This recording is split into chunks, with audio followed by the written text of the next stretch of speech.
d'avoir Nicolas Borderave avec nous ce soir. Merci d'être à Nathan Parle. Merci pour l'invitation. On parlait justement pendant la pause. Ta femme a décidé de rester à la maison avec les enfants aussi. Oui, on a 3 enfants et on a fait ce choix-là ensemble, qu'elle reste à la maison et qu'elle s'occupe d'eux. C'est motivant d'entendre ça, hein? D'entendre Catherine partager son histoire. Toi aussi, c'est ce que tu vis à la maison. Moi, je suis retournée au travail, puis c'est sûr qu'à tous les jours, j'amène Evelyne à la garderie, puis je me sens, tu sais, j'ai une tristesse un peu de la laisser. En même temps, je vois qu'elle est heureuse. Pour nous, notre famille, ça fonctionne, mais je peux voir les beaux côtés de rester à la maison aussi. Toutes les familles ont leur équilibre un peu différent et le trouvent. Mais c'est vrai que quand on peut avoir l'opportunité de faire le choix qui nous arrange, je crois que c'est vraiment extraordinaire. Ce soir, tu es ici pour nous parler de ta spécialité, qui est la nutrition fonctionnelle. Exactement. Peux-tu nous dire un peu qu'est-ce que c'est? Alors, la nutrition fonctionnelle. Les aliments fonctionnels, en fait, sont des aliments qui font plus que nourrir. C'est-à-dire que les principes de base de la nutrition, c'est qu'on apporte les protéines, les lipides, les glucides et certaines vitamines en quantité dont le corps a besoin. Et il y a certains aliments qui font plus que ça. Par exemple, j'ai apporté un exemple, je pense que c'est encore le mieux pour expliquer. Oui. Donc c'est du gruau d'avoine, et sur l'emballage du gruau d'avoine, on peut lire que les fibres d'avoine contribuent à réduire le cholestérol. Ce n'est pas quelque chose d'essentiel à la vie, mais c'est quelque chose de supplémentaire que cet aliment apporte. Mais il me semble que de nos jours, presque tout ce qu'on mange a une explication comme ça, comme le yogourt grec, comme, je ne sais pas moi, les pâtes avec des fibres additionnelles. On dirait que tous les aliments qu'on mange nous donnent une raison d'être, un peu. Exactement. Alors, il y a deux choses, je pense, il y a deux choses à distinguer. C'est du marketing. Il y a une partie de marketing. Il y a deux choses à distinguer, je pense. Est-ce qu'on mange un aliment pour le plaisir ou est-ce qu'on mange le même aliment pour sa fonction? Et là c'est là qu'on passe dans l'aliment fonctionnel.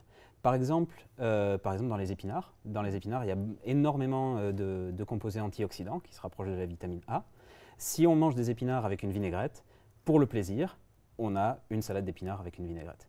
Mais la recherche nous dit que quand on ajoute une vinaigrette aux épinards, on absorbe beaucoup mieux ces composés antioxydants, qu'ils ont un effet sur la santé oculaire. Vraiment? Et donc, l'intention, si on le fait avec l'intention d'améliorer l'absorption de ces composés antioxydants et d'améliorer la santé oculaire, à ce moment-là, ça devient un aliment fonctionnel. Donc, il y a une histoire d'intention derrière. Est-ce qu'on le mange simplement pour le plaisir tel qu'il est, ou est-ce qu'on le mange pour la fonction supplémentaire qu'il nous donne? Si quelqu'un vient te voir et veut savoir comment mieux manger, est-ce que c'est quelque chose que tu peux les conseiller ou est-ce que c'est une science? Alors, c'est une science. C'est ce qu'on enseigne dans le programme de nutrition à l'Université d'Ottawa.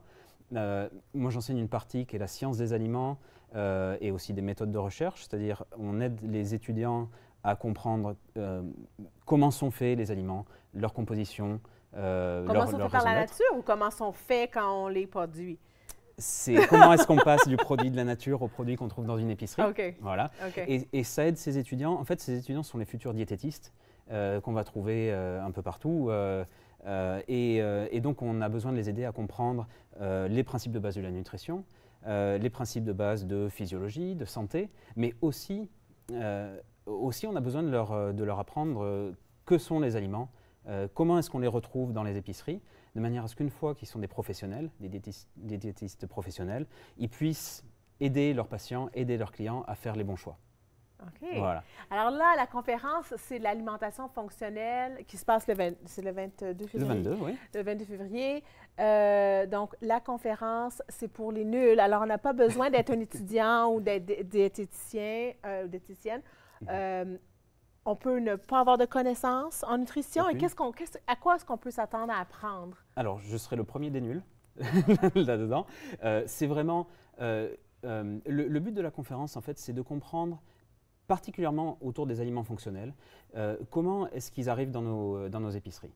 On a des aliments… on peut se poser la question, pourquoi est-ce qu'on a ces aliments qui ont des fonctions supplémentaires? OK, on a besoin, on a des envies d'améliorer notre santé, de l'optimiser, mais comment est-ce qu'ils arrivent dans notre épicerie? Il y a d'abord des étapes de recherche, Et puis, il y a des idées qui viennent en général des fonctions de marketing dans l'industrie agroalimentaire. Et quelles sont toutes ces étapes? Il y a des tendances aussi. Il y a des tendances aussi, exactement. Des tendances qui, en général, arrivent par la recherche, puisque sans la recherche qui va nous dire que, par exemple, les fibres sont bonnes pour la santé, la tendance émergera jamais. Donc, mais c'est pas vraiment, c'est vraiment la recherche où il y a des gourous, comme moi, il y a eu des tendances de pouces, tu sais, les tendances, tout ce qui est comme les fèves germées, les tendances de grains, tendances de flax, non mais il me semble... Alors, c'est le scientifique qui va, qui va parler. Oui.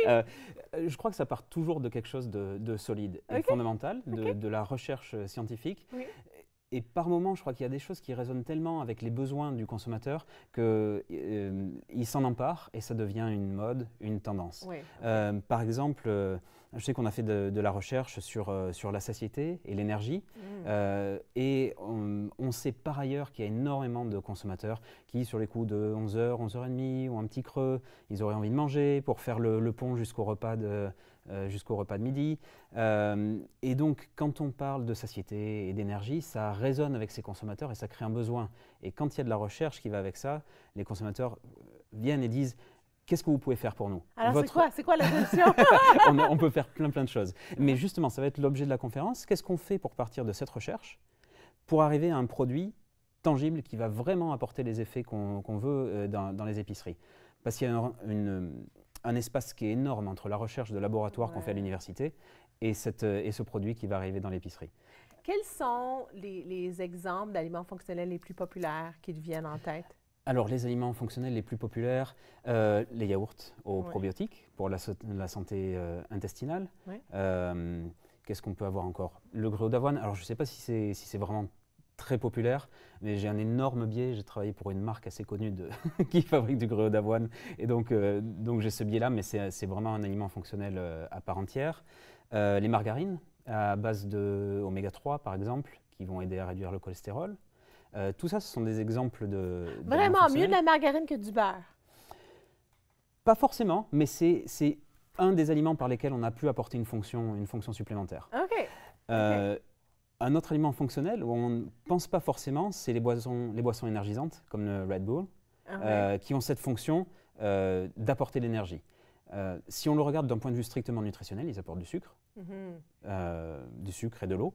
Mais si on regarde ce qu'il y a sur l'emballage, c'est pour avoir de l'énergie, avec de la caféine, avec de la taurine aussi. Mais donc, pas nécessairement santé.